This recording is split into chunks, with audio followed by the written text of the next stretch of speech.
again, everybody, for joining us live from West Texas. We are here at T-minus 15 minutes to go until launch. We are in a brief hold. We've got our astronauts that are loaded into the capsule. You saw there just a moment ago, we had Oliver Damon on the left, in the left window. To the right of the hatch is our founder, Jeff Bezos. Coming around him is Mark Bezos, and on the opposite side of the capsule is Wally Funk. And again, we're just here in a brief hold, but while we have a moment, let's throw it back to the pad and catch out some of those shots of our astronauts as they get ready for their flight to space and back this morning.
Thank you again, everybody, for joining us live from West Texas for New Shepard's first human flight. We are at T-minus 15 minutes. We are in a brief hold here. This is okay. I mean, to say, Gary, you can appreciate this. We spent years designing this rocket, months and months designing the mission. And if we need to take a couple of minutes more to make sure that the team is aligned, that we're all set and sorted, that our astronauts are happy, that the weather both on the ground and up aloft is within green zones, then we're going to do that. How do you guys think about holds when you're in mission control? What is happening right now? There's really two kinds of holds. There might be a hold while they investigate an anomaly, and very often that is not the case, though. There are sometimes holds just to catch up with the timeline. The thing about New Shepard that's distinct from orbital vehicles that you might have seen is that we don't need to launch at a precise time to meet some launch window because we're trying to intercept something in space. We have a lot of time. We can take our time. It's better to pause and hold if there's any reason to, if there's a sensor reading that you want to investigate or you just want to catch up in time. So that's why we tend to take these holds. Otherwise, we bias to launching as soon as possible so we don't otherwise have a lot of buffer in the normal count. Absolutely. So again, well, actually, now I understand. The hold is lifted. Yeah. So it sounds like that we have gotten the timelines all aligned, our teams are all sorted, and we are continuing our countdown. While we have a moment here, again, let's throw it back to the pad, check out our astronauts in the capsule as they get ready for their launch to space and back this morning.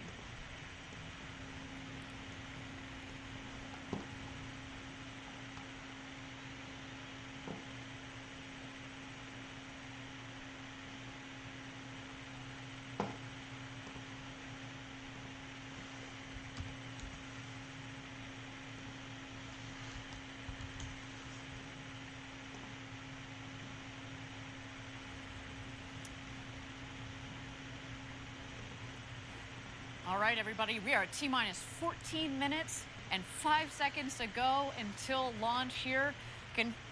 Got goosebumps going already. Again, the adrenaline is building and the energy is building up here as the clock ticks down. And while our astronauts and our teams are going through the final checks with our crew member 7 and the launch team, let's talk about seeing Earth from space and how it changes you. And we're very fortunate here at Blue Origin to have several NASA astronauts that are working with us, and they've logged hundreds of hours in space, and they offer a keen perspective on what our first human flight astronauts are just minutes away from experiencing. I find it's very interesting that people can look at a picture of Earth taken by an astronaut, but they don't get that change inside that actually being there in space gives you. It is one of those things that you kind of have to do. The perspective from space is a really fantastic one. You can see things that you never thought you'd see from Earth. It really can't help but change your life. It changes your perspective. Having that kind of an experience makes you feel smaller. You really do come back with a sense that the Earth is a closed environment. Everything we have here to eat, breathe, drink, it's all traveling together.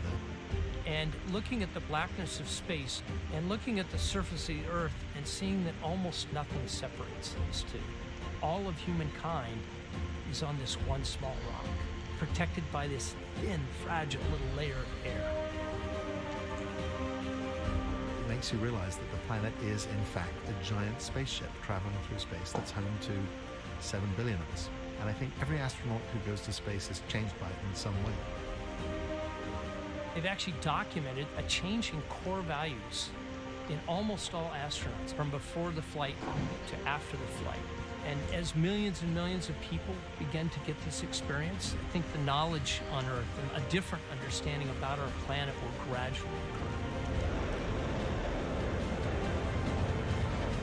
The experience is something that changes who you are on the inside. It's very powerful. It is so memorable and so unique that people walk away speechless.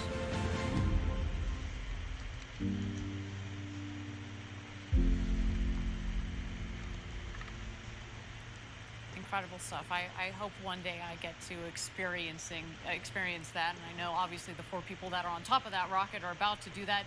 Gary, do you want to talk to us a little bit about today's flight profile, how they're getting up to space over the Kármán line and back home down here to West Texas? Absolutely. So T-0 is the time that we... Actually, Gary, if you don't mind standing by, I understand that we are ready for our go, no-go poll. This is the flight director. New Shepard is go for launch. Booster, commence similar count. Wilco flight. Controller, strap UHF voice.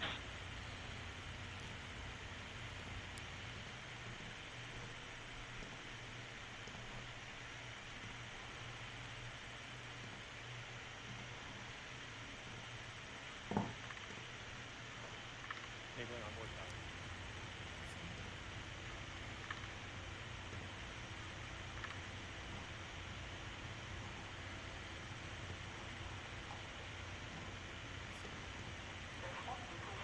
All right, thank you everybody for joining us again.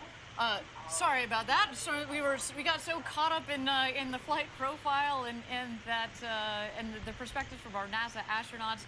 We just caught the tail end there of the go no go poll, but I'm hearing that we're looking good for flight today. So let's get back into that flight profile, Gary, that you were telling us about here. Again, how are they getting up to space, over the Kármán line, the internationally recognized line of space, and then back down here to Earth in West Texas? Okay, so T-0 is actually not the point of liftoff. It's when we send the command to start the engine. It lifts off about 7 seconds later.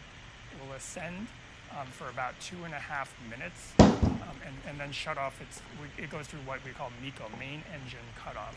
About 20 seconds after that, the capsule will separate, and that's when the fasten seatbelt light on their panels will turn off, and they'll be able to float around the capsule for 3 to 4 minutes. During that time, both vehicles are still ascending. They will ascend above 100 kilometers. The Kármán line today, we're headed for about 105, 106 kilometers, and then start their descent.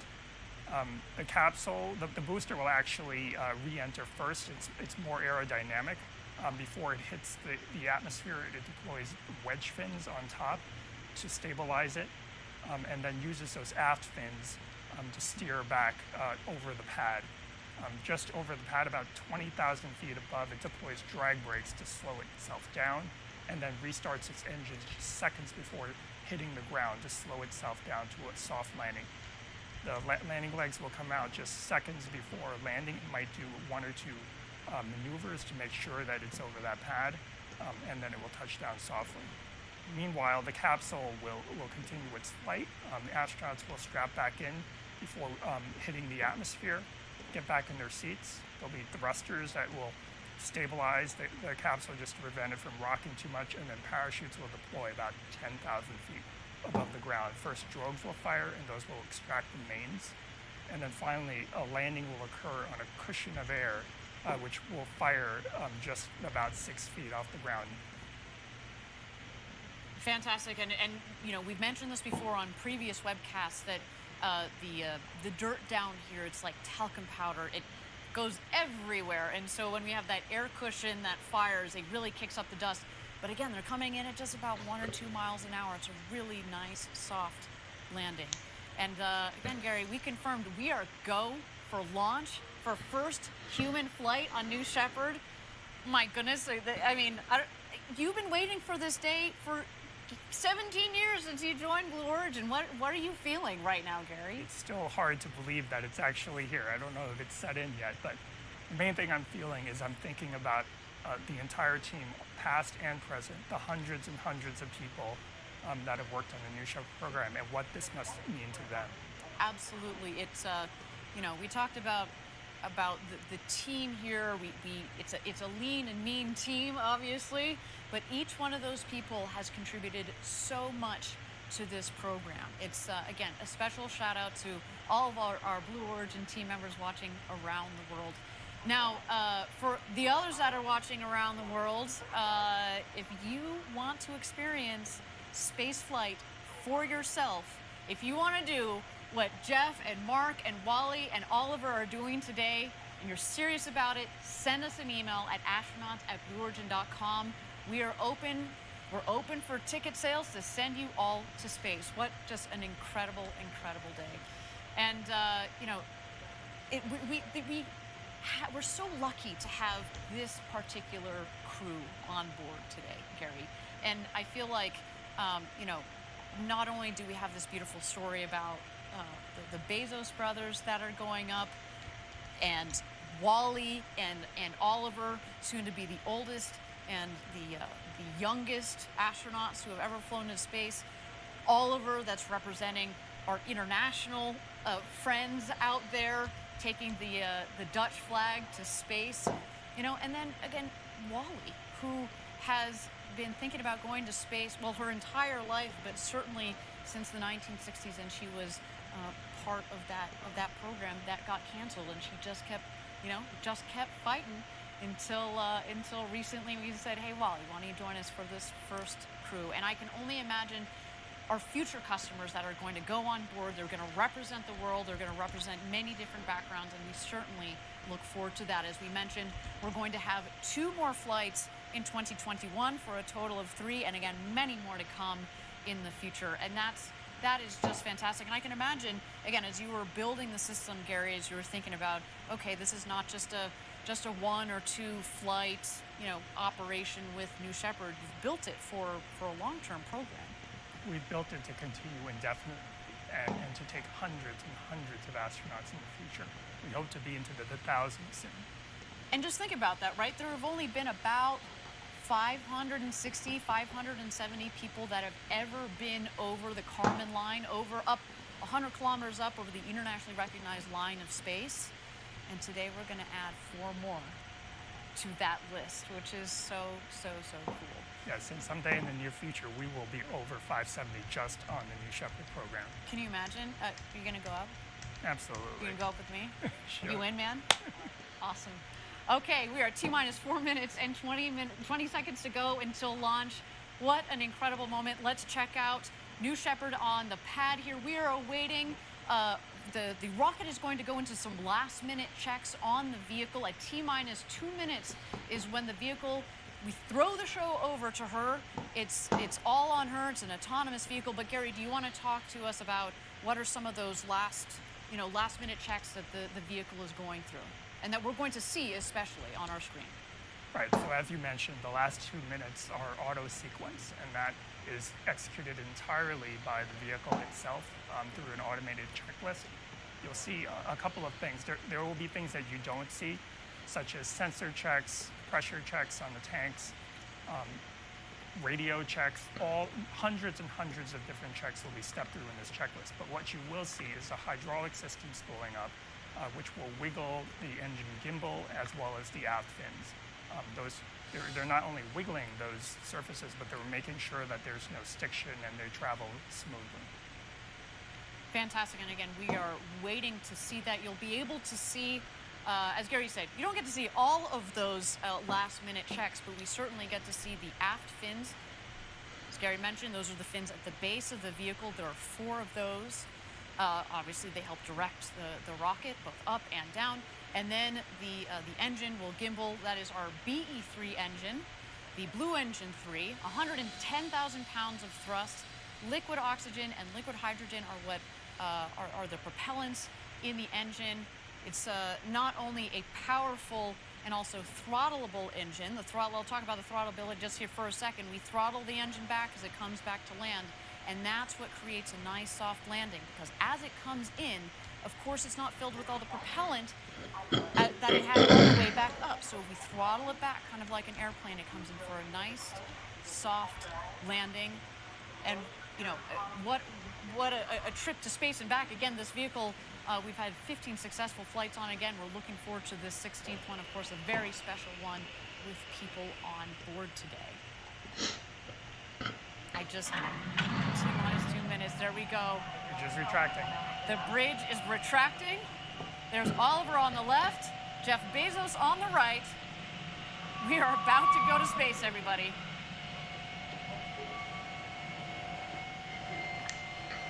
We are in auto sequence.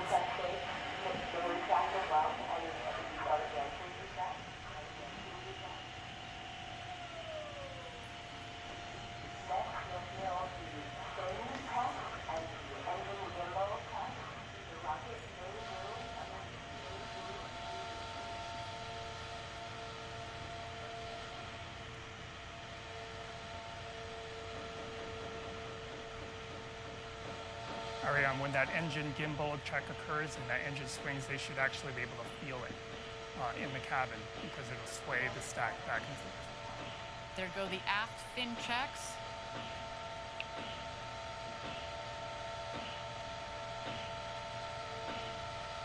There you see the engine gimbal check just peeking out at the base of the rocket.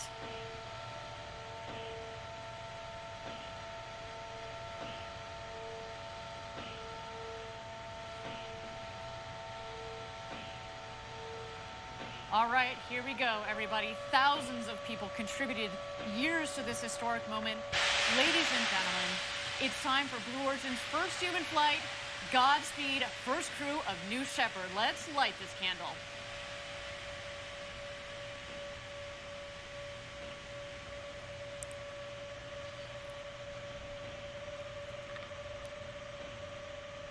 T-minus 16, guidance internal. It's bizarre. T-minus 10, 9, 8, 7, 6, 5, 4. Command engine start. 2, 1. Ignition.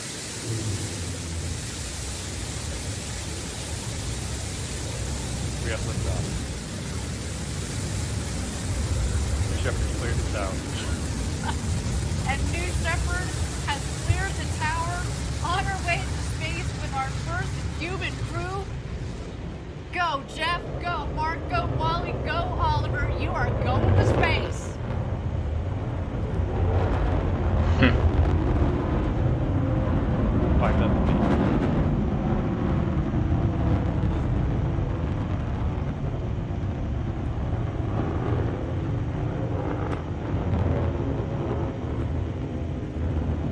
Oh my goodness, listen to the roar of the BE3 engine. We are just about to pass through max Q, maximum dynamic pressure.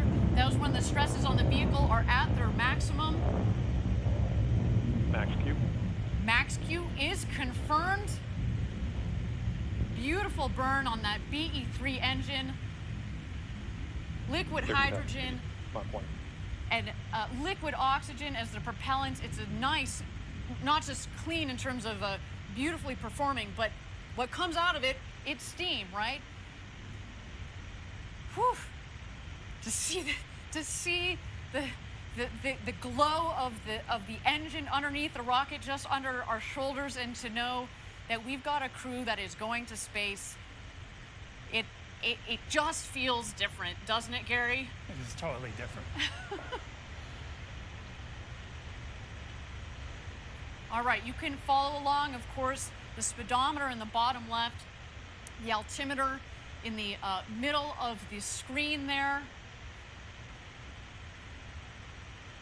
So far appears to be a nominal flight.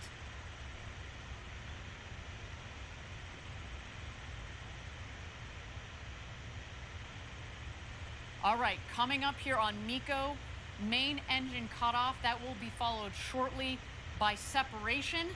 And at that point, after separation, we're gonna let the astronauts unbuckle and take in the freedoms of zero G. There is MECO, main engine cutoff. A beautiful shot down the New Shepard rocket. Look at that view.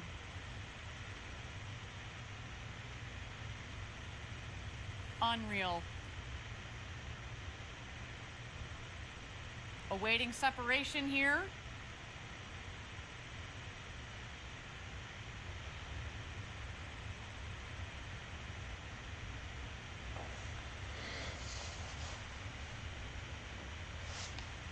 And here we are. You can start to see.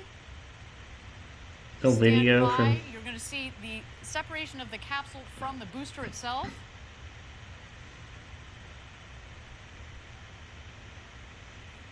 I guess we won't get video until apogee of the inside of the capsule.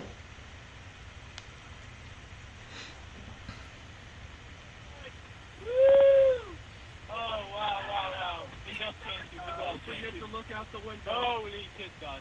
Oh, wow.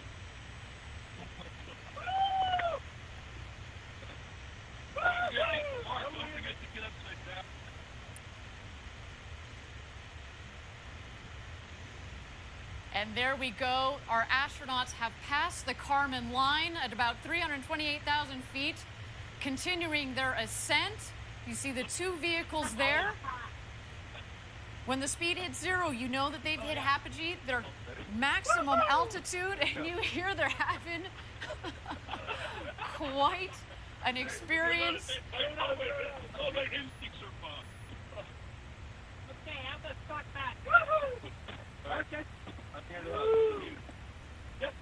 Do they have separation?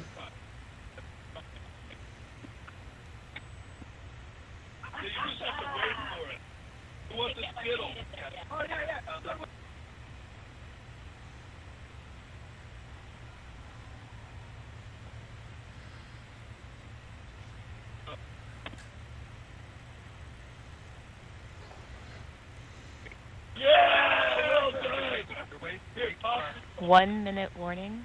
1 minute warning.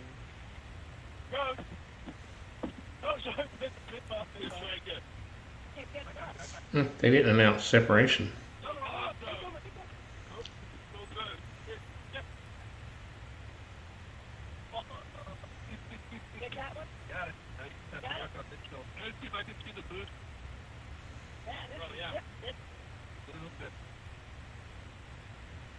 Oh, wow. You guys take a moment to do that. Okay, get in. Now get in.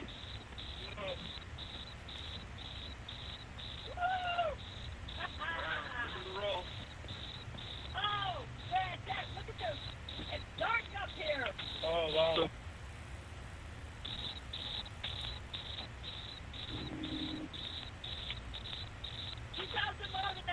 Everybody in? First step, status check. Astronaut Oliver. Oh, wow. Oliver, status check. Oh, sorry. Blue Control, Oliver, status perfect.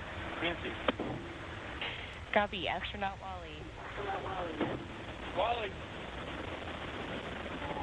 Blue Control, Wally is INSEE. Copy, astronaut demo. Astronaut demo, right by me.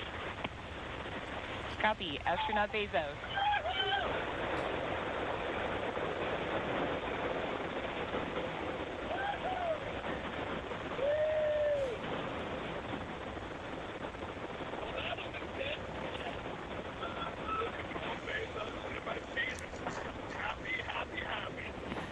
Copy.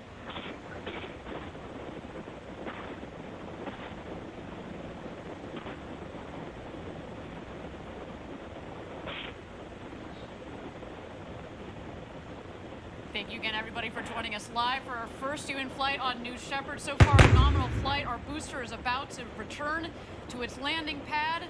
There we see engine relights. The sonic boom.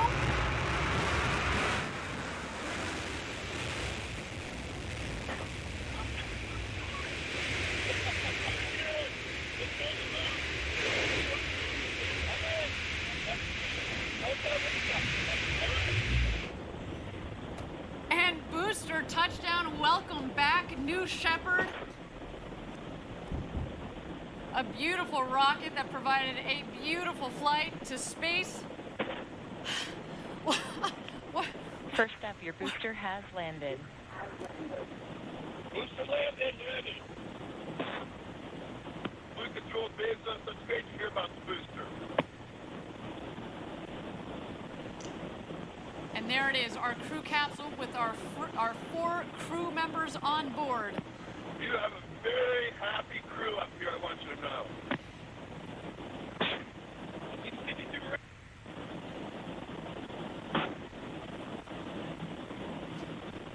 Oh yeah, I see blue.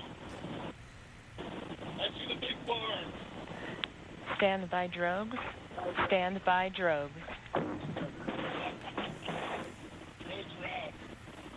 Stand by main. Stand by main.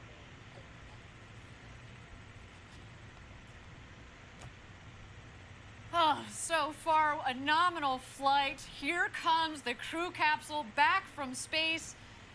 The drogues deployed. Here are the mains out, reefing and coming to full inflation. Our rocket went over Mach 3, and now they're coming floating back down at just about 15 or 16 miles an hour, about to join us home. Back here in West Texas after having gone over the Kármán line, the internationally recognized line of space. The world's newest astronauts. Gary, how you holding up, friend? I am speechless. Wow. And It's those big, amazing. beautiful windows. Just got about a minute and a half of floating before the activation of the skirt jet for a soft touchdown. At this point, there are sensors on board that are detecting how high they are above the ground, multiple sensors. And just 6 feet above the ground, that cushion of air will puff, and they will have a soft touchdown, almost like just sitting in a chair. But I'm sure their adrenaline is pumping now.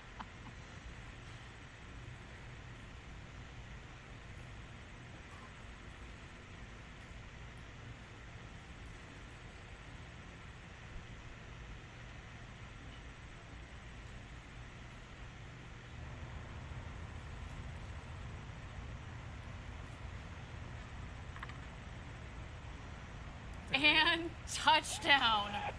Welcome back, New Shepard's first human crew. Awesome. What a Welcome flight. back to Earth, first step. Congratulations to all of you. Ah, what a day, what a day. People on this capsule, and we're so grateful to everybody who made this possible. Thank you. Blue Patrol, Oliver, thank you so much for everyone there. Back to reality. It was amazing. Copy first step. You have a very heavy Capcom here as well. Let's do a status check. Astronaut Oliver. Blue Patrol, as of Oliver, status correct. Copy. Astronaut.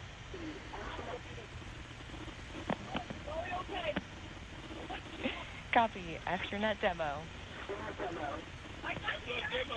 Astronaut demo, I am unbelievably good. Copy.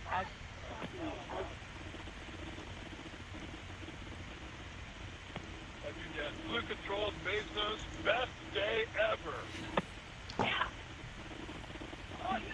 Copy. Copy, everyone. Go ahead and remain in your seats. Crew member 7 is on their way. Shortly, you will hear the capsule off-gassing.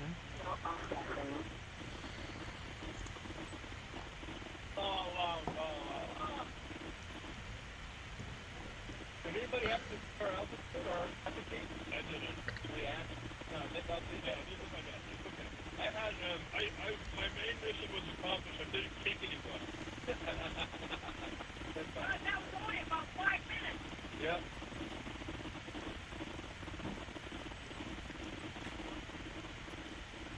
First up, Blue Control, your apogee was 351,210 feet. Blue Control, please say that in meters.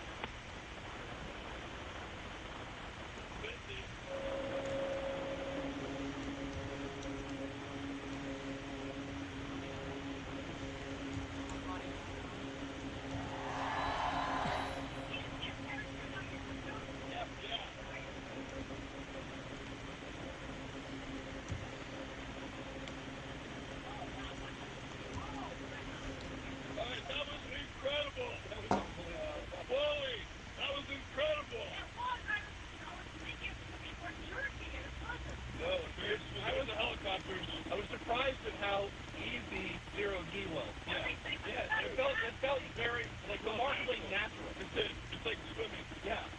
Yeah, it's weird. It actually feels good. It felt.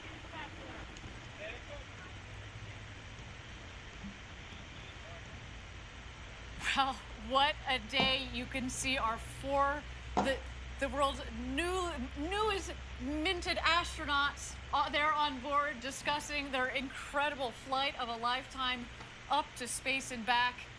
Wow. Our team is now preparing landing safety operations. The recovery crew has already, minutes ago, has left the barn there to go open the hatch. You can see them there. They are arriving at the capsule in the Rivians. You can actually also see that the parachutes fell very close to the capsule. It means that there's not much wind out there. It was a beautiful, beautiful day. Not too shabby, Gary. What do you think? No, it was picture perfect. And it sounds like it landed pretty much exactly where we predicted. That's how they can get to it so quickly. They start moving even before it landed based on the prediction of landing. We use weather balloons that we launched throughout the morning, and that gives us a very good idea of where it will land, which is within 1,000 feet. What you're seeing that they're doing right now is Kevin Sprague, crew member 7, is just making sure everybody is okay and gives them a thumbs up. They're also grounding the vehicle. When you go into space, you could accumulate pretty significant electric charge. That's actually why we prefer that the astronauts not get out themselves, so that we can ground the vehicle of static charge, which can be quite strong. Excellent, and I think there that Kevin Sprague, our crew member 7, has given the thumbs up for all of our astronauts that are on board there. Again, Jeff Bezos, Mark Bezos, Wally Funk, and Oliver Damon. What an incredible day. You heard them on the audio. Best day ever. I mean, this is I feel like this is our best day ever, and we didn't even get to go up to space. I mean, what a day. Again, congratulations to the entire Blue team, our astronaut crew, and of course the friends and family of these incredible astronauts. They're just about to exit the capsule here. Let's wait for that moment. There you see Jeff in the window. Oh, there you are. Felix is up here. All right, guys, we'll do later.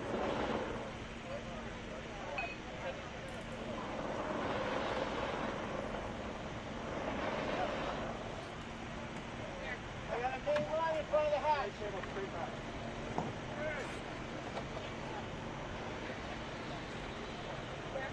There's the main parachute line in front of the hatch. Yep.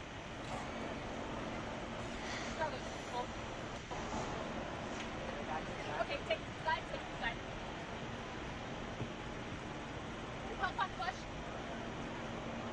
You're just moving one of the main parachute lines to make sure it doesn't snag the hatch when it opens. And there's Jeff. Thumbs up.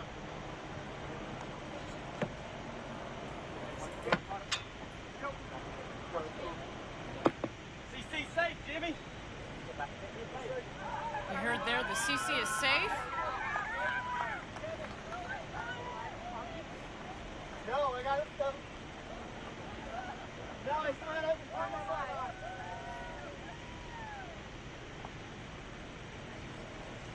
Confirm. Okay, go, you can go live. Go to the camera.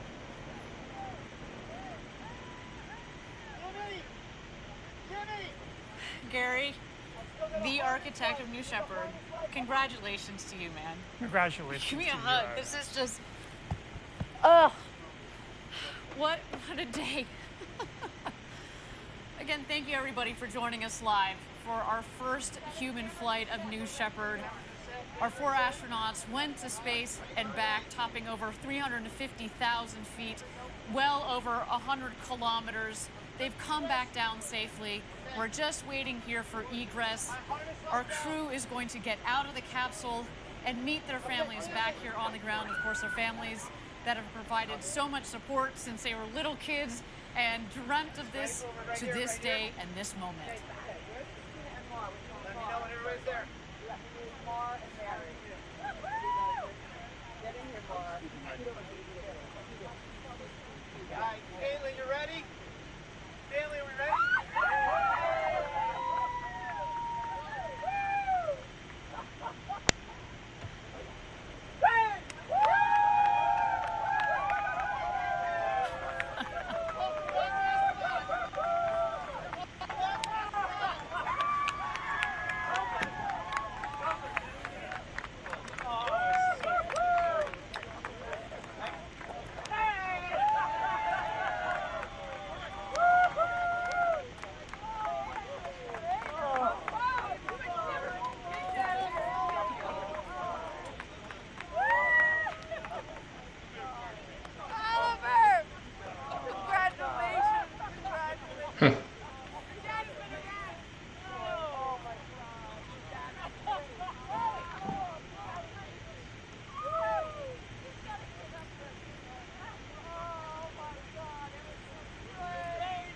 What a day again here, a successful launch and landing of the New Shepard rocket and crew capsule with our first human flight crew there. Jeff Bezos, Mark Bezos, Oliver Damon, and Wally Funk.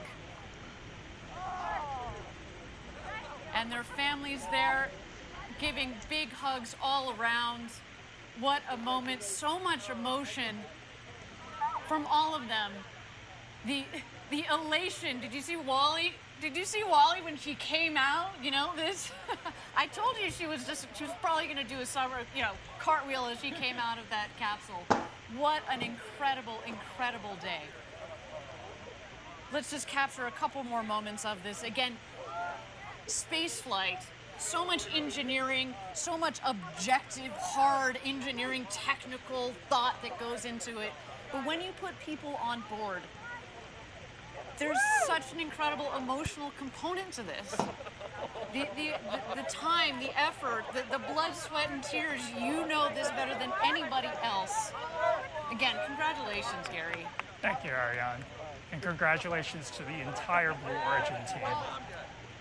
This might have looked easy today. It was anything but easy. To design a vehicle like this that is so safe that anybody can get on board. From Wally Funk, who today became the world's oldest astronaut at 82, to Oliver Damon, who became the world's youngest astronaut at 18. He joined us from the Netherlands. Again, big shout out to our viewers in the Netherlands. Congratulations. You should be very, very, very proud of your countrymen. I mean, again, and representing the next generation of people that are going to go into space. I mean, I can't wait to see what Oliver does with his future. I can only imagine. You heard him in the video.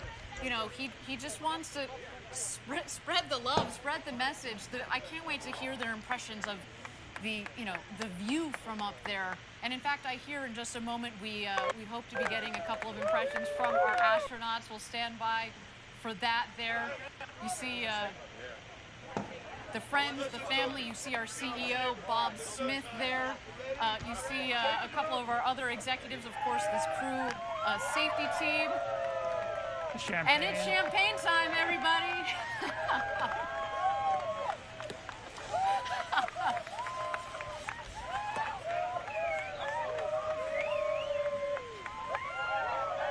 It's the only proper way to end the space flight. Exactly, only proper way to end a space flight with a champagne shower. And man, that is, let me just tell you, that is the beginning of the celebrations. There is a lot more to come.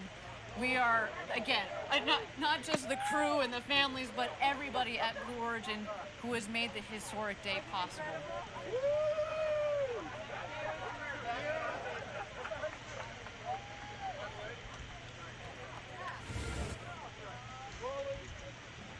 Well, there's a big hug from Jeff to Wally Funk.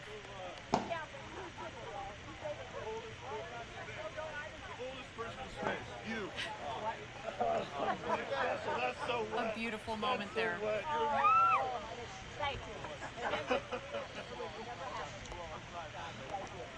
For a woman who was denied her opportunity to go to space in the 60s, she had to wait to the 2020s, but man, it was worth the wait. There you see the Bezos brothers hugging it out. Oliver Damon, you saw him earlier giving his father a big hug. What a moment. You saw the first hug when Jeff came out of the capsule to his mother, Jackie, followed by his father, Mike. I mean, again, what a day. What a day. To the thousands and thousands of members of Team Blue, you contributed to today as well. I know you were all hugging it out back in Kent, Washington at our headquarters near Seattle, sending you guys a lot of love from down here in West Texas. What a moment.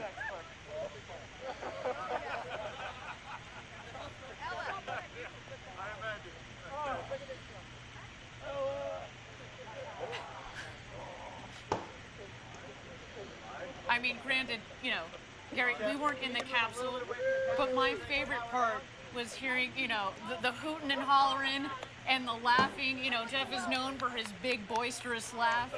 I mean, he's having the moment of a lifetime here, and you can only imagine as they were floating around up there.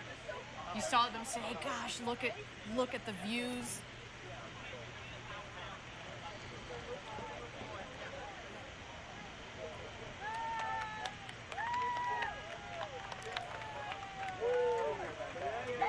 Gary, is this as you had expected it? 17 years ago when you joined Blue Origin, you know, we like to we like to, you know, start at the end goal, work backwards to make the design, and then build forwards.